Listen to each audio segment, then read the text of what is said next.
Hello everyone, welcome to Cambridge Primary Science Day 6, Chapter 4 Forces and Motion. Today our topic for discussion, how forces act. So let's introduce our topic. A force is anything that can change the state of motion or a shape of a body. When we can see that the force has been applied, when you see the change in the state of motion or if there is any change in the shape, right? Forces are push or pull. For example, if a wind is pushing on a flag, right, we can say there is a force has been applied, or a magnet pulling the paper clips towards it. That is also a force. So force is described by its size or by the direction in which it acts. For example, if you push a box, you exert a force that is in a different direction than if you were to pull onto the box. The push and pull, right? They are the different directions. The size of a force is measured in newtons, and the direction and the size of force can be represented by an arrow. The arrow points in the direction of a force, and the length of the arrows, they tells us the magnitude of force. Longer the arrows means bigger the force. These are the points which you have to remember, because we can see further slide in the further slides their explanation. The longer the arrow means bigger the force, and how it is we can see in further slides. Can you feel the force? Is the force you exert a push or a pull? In which direction does the force act? These are the questions which comes in everybody's mind. Forces can act in pairs and they are act in different directions. When we drop a book, it falls to the ground. Why it falls to the ground? Because of the gravity. Pulls and all the objects downwards. And when you put the book on the table, the book will exert the downward force on the table, right? It will exert a downward force on the table. This force is caused by the gravity pulling the book downwards. Okay. The force is the weight of the book. The reason the book does not fall, because the table exerts an upward force. When you put the book on the table, there is a gravity that pulling the book downwards, but the force of the weight of the book, right? The force is the weight of the book. The reason the book does not fall, because the table exerts an upward force. There is a weight of the book, the downward force also there, and the table also exerts their upward force on the book. So these two forces, they act in the opposite direction. You can see the upward force as well as the downward force. So both are in the opposite direction, and the direction of forces on an object in a drawing is called the force diagram. When you see there the two different opposite directions in a drawing, then you can say that this is a force diagram. Force diagrams show the direction and the size of the forces. Each force is shown in the force as a force arrow. Okay, when you show the upward force and the downward force, you are showing the force arrow. Forces, they always act in a pairs. Each force in a force pair acting into the opposite direction to each other.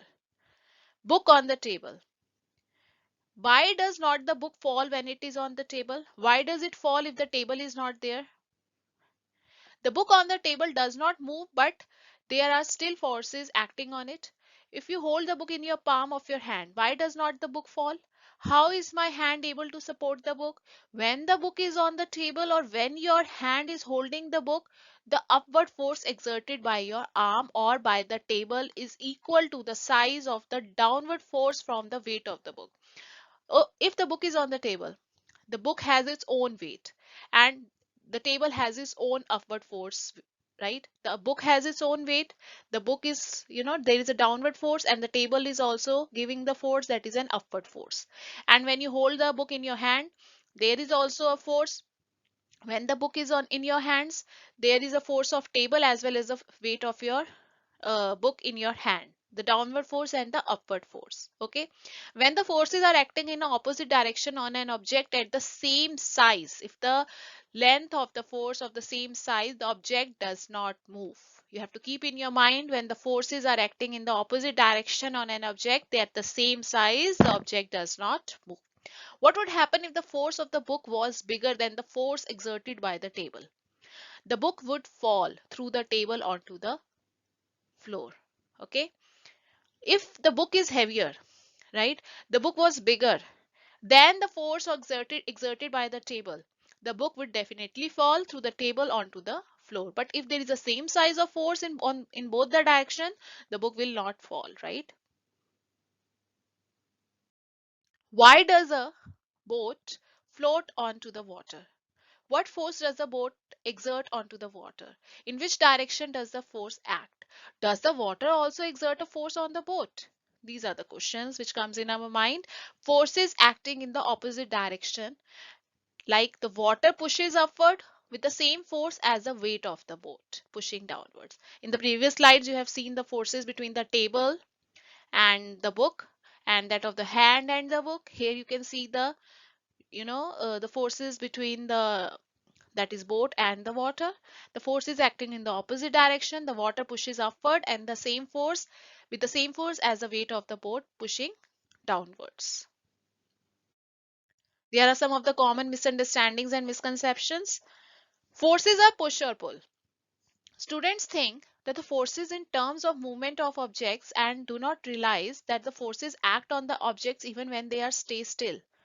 Most of us used to think that the forces are on the only those objects where there is a movement, and if the things are still, if the objects are still, there are no forces. But it is not right.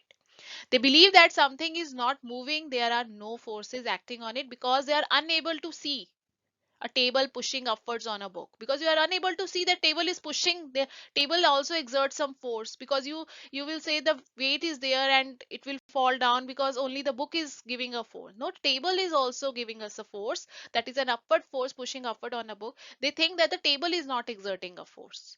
That is a misconception. Let's discuss question and answer. You have to copy the drawing and add the arrows to show the direction in which each force is act. Here you can see the two arrows are showing in the different direction, opposite directions. Let's discuss further.